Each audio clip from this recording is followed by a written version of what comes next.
Hello and welcome back to Enlighten Us, your easy path to learning Arabic grammar.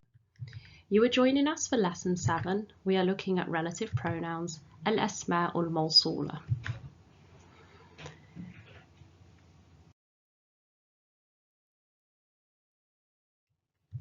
Now in English, to connect two parts of a sentence, we use the words that, for example, which, who, and whom.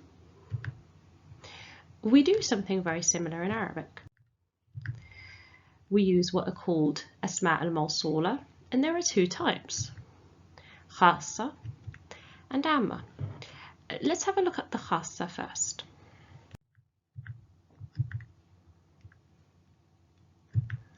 So we have الذي, اللذان, الذين, التي, اللتان, اللواتي, اللائي, اللاتي. And again, you'll notice there's the division of masculine, feminine, as well as these are the ones used for singular, for dual, and for plural. So similar to what we've seen before. Now these are called khassa because they always function as relative pronouns. They never have another function in a sentence. It's also worth noting that in terms of what we term al-aqil, so when we are talking about a person or people, all of the asma' al-mawsul al-khassa can be used. However, when we are talking about ghayr al-aqil, so these are your animals, inanimate objects and concepts, you can only use the singular and the dual.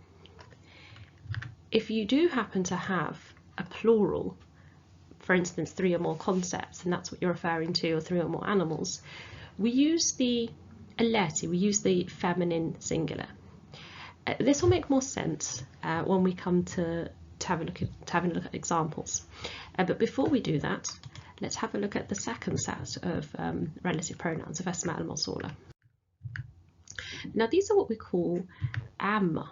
So we have men and ma. And the reason we call them amma is because sometimes they serve as asma' al-mawsula and sometimes they have another function in the sentence. We'll look at some of these other functions in other lessons. And similarly, we have the same division where men is used for people and ma is used for ghayr al-aqil, it's used for animals, inanimate objects or concepts. Right, let's have a look at some examples. Start with example 1.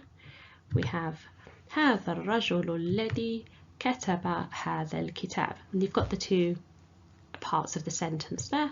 This is the man that wrote this book. Second example. هذان هما الرجلان اللذان كتبا هذا الكتاب.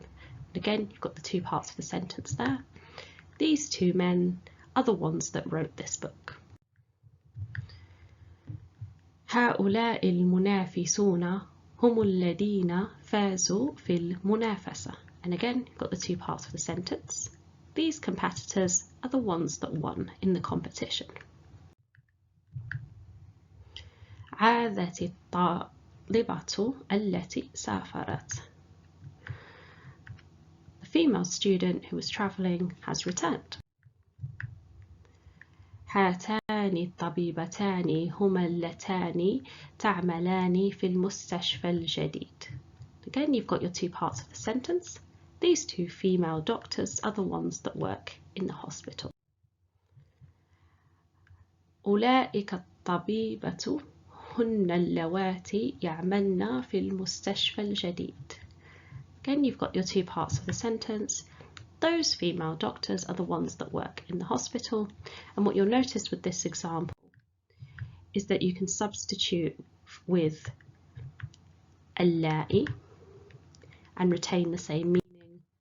And you can also substitute with اللاتي and again retain the same meaning. Now let's have a look at this one. هذه هي الكتب التي نستخدمها للدراسة. So So you've got your two parts of the sentence there, but you'll notice in the translation, these are the books that we use to study. The books here are an inanimate object, but they're masculine and they're plural, so they're more than one book. And there's no female marker, there's no indication that this is a feminine word rather than female. And yet we're using the singular feminine, and that's because al-kutubu are an inanimate object in the plural. Let's have a look at our second set. So شاهدت من يلعبون الرياضة. So I watched those playing sports. And كل ما تحبه, eat whatever you like. Lastly, similar as we've seen before, asma or isms have a state. What you'll notice is that the singular and the plural, irrespective of whether they're in rafa, nasab or jar, retain, they look the same, they retain their form. The dual, on the other hand, change between rafa and nasab and jar. So al-ladani is what they look like, for instance this one in rafa, and if you needed to use the nasab or jar version, al-ladaini, so you add the substitute the alif for the ya.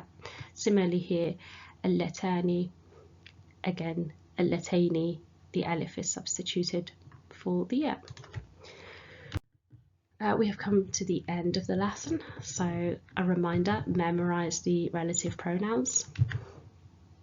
We learned that there were two types, the Hasta and the Amma. The Hasta always act as relative pronouns, the Amma serve different functions. We learned in the first set, so when we're talking about the Hasta, relative pronouns, the plural version cannot be used for animals, inanimate objects or concepts, rather we use the singular feminine relative pronoun.